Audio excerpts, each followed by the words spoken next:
This next video we're going to show you how to adjust an outswing turn only high performance door. The tools required for that's going to be a 4mm Allen key, 9mm Allen key, chisel or a real good straight screwdriver just to pop the caps off. So those are the tools required for adjusting this. So for the adjusting up and down on the turn only, you're going to need the 9mm Allen key. It basically goes up in the bottom of your hinge. I usually go with the center hinge. And we're turning it counterclockwise. You can see this opening up there. It's actually raising the panel. You see this gap widening up right there. So that's raising your panel up. You turn it clockwise, it lowers that panel back down. So if you had a panel that was rubbing on the bottom on the base, you can simply turn that counterclockwise and raise it by that center hinge. Now, once you've adjusted the center hinge, get it to the heights where you want it, you're going to want to adjust these until you feel tension coming on them, because that adjustment will not have any pressure on it.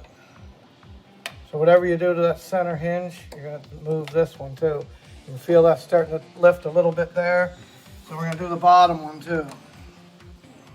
You can see at first there's no pressure on it because that adjustment's not hitting the panel yet.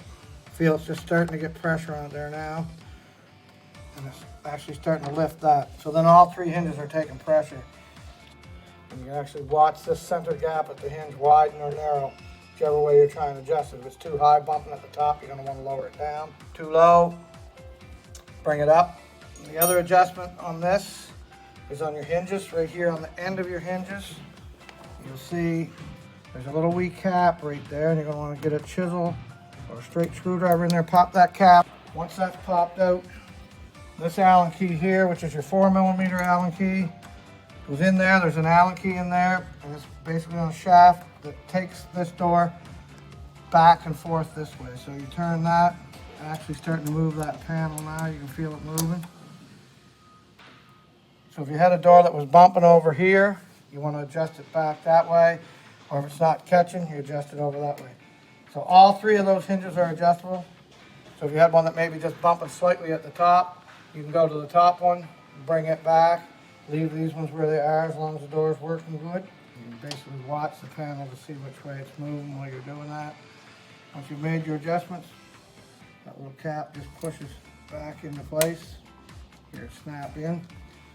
That's it.